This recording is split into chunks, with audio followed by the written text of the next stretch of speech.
প্রিয় চাকরি প্রত্যাশী বন্ধুরা, আসসালামু আলাইকুম। আশা করি আল্লাহর রহমতে আপনারা সকলে ভালো আছেন। তো ইতিমধ্যে আপনারা দেখতে পারছেন প্রধান উপদেষ্টার কার্যালয়ে নতুন নিয়োগ বিজ্ঞপ্তি প্রকাশিত হয়েছে। তো এই নিয়োগ বিজ্ঞপ্তি সংক্রান্ত এ টু জেড বিষয় আজকের এই ভিডিওটিতে তুলে ধরা হবে। সাধারণত এই নিয়োগের আবেদনের ক্ষেত্রে শিক্ষাগত যোগ্যতা, বেতন স্কেল, আবেদনের শুরুর তারিখ, শেষ তারিখ, আবেদন ফি কত টাকা এবং আবেদন কিভাবে করতে হবে, আবেদনের ক্ষেত্রে পরীক্ষাটা কোথায় হবে এবং পরীক্ষা লিখিত হবে না এমসিকিউ হবে, সম্পূর্ণ কিছু বিস্তারিত আজকের এই ভিডিওটিতে জানতে পারবেন। তাই ভিডিও শুরুর প্রথমে আপনি যদি অল জব নিউজ বাংলাদেশ এই চ্যানেলে প্রথমবার এই ভিডিওটি দেখে থাকেন তাহলে আমাদের এই চ্যানেলটিকে সাবস্ক্রাইব করে রাখবেন এবং notification bell button all press করে রাখবেন।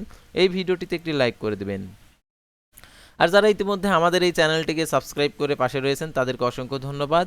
আর যারা আমাদের ফেসবুক পেজে ভিডিও দেখছেন আমাদের ফেসবুক পেজটি লাইক দিয়ে ফলো করে আমাদের ফেসবুক পেজের সঙ্গে থাকবেন। ডিসক্রিপশন বক্সে আমাদের ফেসবুক পেজের লিঙ্ক দেওয়া রয়েছে, তো আপনারা এখানে ক্লিক করে দেবেন, সাথে সাথে আমাদের ফেসবুক পেজে নিয়ে যাবে। তাছাড়া জরুরি প্রয়োজনে হোয়াটসঅ্যাপ এবং ইমেল নাম্বার দেওয়া রয়েছে, যোগাযোগ করতে পারবেন। তো আমাদের ফেসবুক পেজ এবং ইউটিউব চ্যানেলে যে সকল আপডেটগুলো জানতে পারবেন, সরকারি বেসরকারি এনজিও, ডিফেন্স, শিক্ষক নিয়োগ, sales marketing, railway job, NGO job, এক কথায় সকল ধরনের নিয়োগ বিজ্ঞপ্তির আপডেট জানতে পারবেন, পাশাপাশি নিয়োগ পরীক্ষার। তো আর কথা না বাড়িয়ে আপনাদেরকে দেখিয়ে দিচ্ছি, অর্থাৎ প্রধান উপদেষ্টার কার্যালয়ে যে নিয়োগ বিজ্ঞপ্তি প্রকাশ করছে সেই নিয়োগ বিজ্ঞপ্তিটা। তো দেখতে পাচ্ছেন গণপ্রজাতন্ত্রী বাংলাদেশ সরকার, অর্থাৎ এটি একটি সরকারি নিয়োগ বিজ্ঞপ্তি। প্রধান উপদেষ্টার কার্যালয়ে বাংলাদেশ বিনিয়োগ বিনিয়োগ উন্নয়ন কর্তৃপক্ষ, বিনিয়োগ ভবন, আগারগাঁও, শেরেবাংলানগর, ঢাকা 1207। তো দেখতে পাচ্ছেন এখানে 27 ফেব্রুয়ারি 2025 খ্রিস্টাব্দ তারিখে প্রকাশিত সংশোধিত নিয়োগ বিজ্ঞপ্তি, অর্থাৎ এর আগে নিয়োগ বিজ্ঞপ্তিটা আর কি প্রকাশিত হয়েছিল। তো দেখতে পাচ্ছেন গত 19 মে 2024 খ্রিস্টাব্দ তারিখে পত্রিকায় প্রকাশিত বিনিয়োগ বাংলাদেশ বিনিয়োগ উন্নয়ন কর্তৃপক্ষ বিডার 12 মে 2024 তারিখের স্মারকের বিজ্ঞপ্তির সংশোধনপূর্বক বিডার সাংগঠনিক কাঠামোভুক্ত নিম্নে শূন্য পদসমূহ সরাসরি নিয়োগের নিমিত্তে পদের পাশে বর্ণিত যোগ্য ও প্রার্থীদের নিকট থেকে অনলাইন দরখাস্তের আহ্বান করা যাচ্ছে। অনলাইন ব্যতীত কোনো আবেদনপত্র গ্রহণ করা হবে না।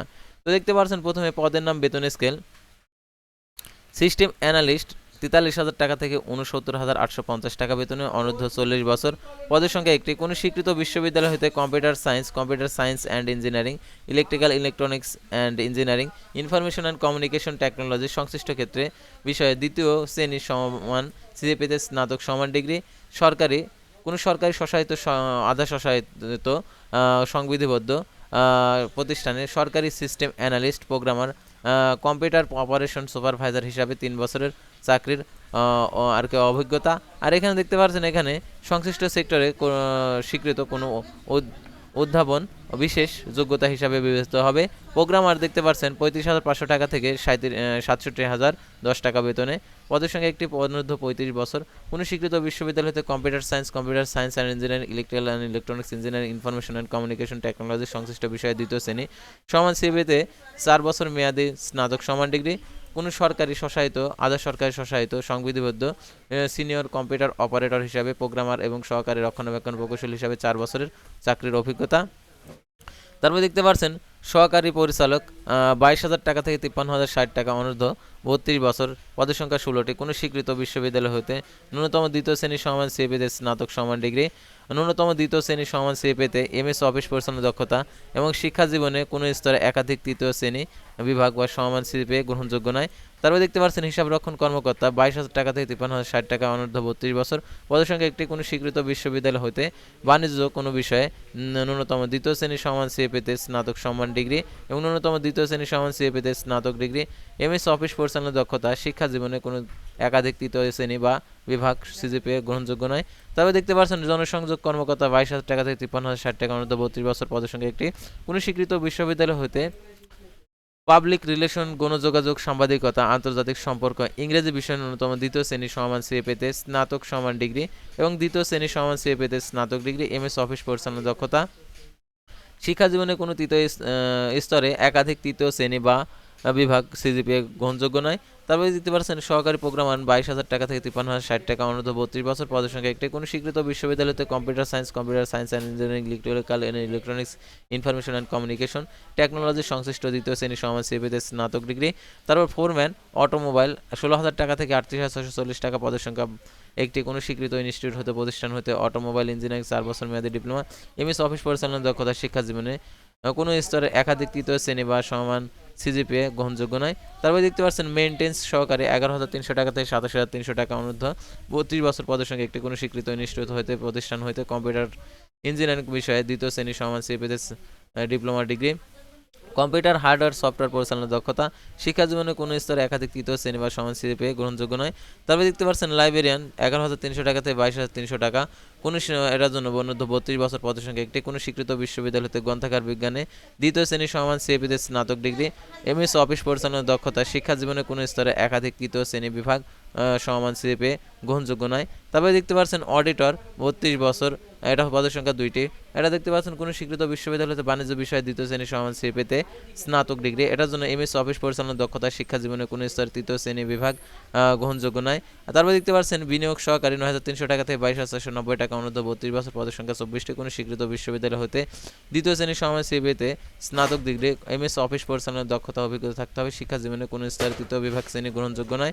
তারপরে দেখতে পাচ্ছেন অভ্যন্তরণকারী পদের সংখ্যা একটি 9,300 টাকা থেকে 22,490 টাকা কোনো স্বীকৃত বিশ্ববিদ্যালয় হতে দ্বিতীয় শ্রেণীর সমান সিপিএতে স্নাতক ডিগ্রি, এমএস অফিস পরিচালনার দক্ষতা, শিক্ষা জীবনে কোনো স্তরে তৃতীয় শ্রেণী বিভাগ গ্রহণযোগ্য নয়। আর এটার জন্য দেখতে পাচ্ছেন তারপর দেখতে পাচ্ছেন ফটোগ্রাফার পদের সংখ্যা একটি 9,300 টাকা থেকে 22,490 টাকা কোনো স্বীকৃত বিশ্ববিদ্যালয় হতে দ্বিতীয় শ্রেণী সমান সিপিএতে স্নাতক ডিগ্রি, কোনো স্বীকৃত প্রতিষ্ঠান হইতে ক্যামেরা পরিচালনা ফটোগ্রাফিতে সনদ কর্ম অভিজ্ঞতা এবং শিক্ষা জীবনে কোনো স্তরে একাধিক তৃতীয় শ্রেণী বা সমান সিপিএ গ্রহণযোগ্য নয়। তারপরে দেখতে পাচ্ছেন লাইব্রেরি সহকারী 9,300 টাকা থেকে 22,490 টাকা পদের সঙ্গে একটি কোনো স্বীকৃত বিশ্ববিদ্যালয় হতে দ্বিতীয় শ্রেণী সমান সিপিএতে স্নাতক ডিগ্রি, এমএস অফিস পরিচালনার দক্ষতা, ইংরেজিতে পারদর্শিতা, শিক্ষা জীবনে কোনো স্তরে একাধিক তৃতীয় শ্রেণী বিভাগ বা সমান সিপিএ গ্রহণযোগ্য নয়।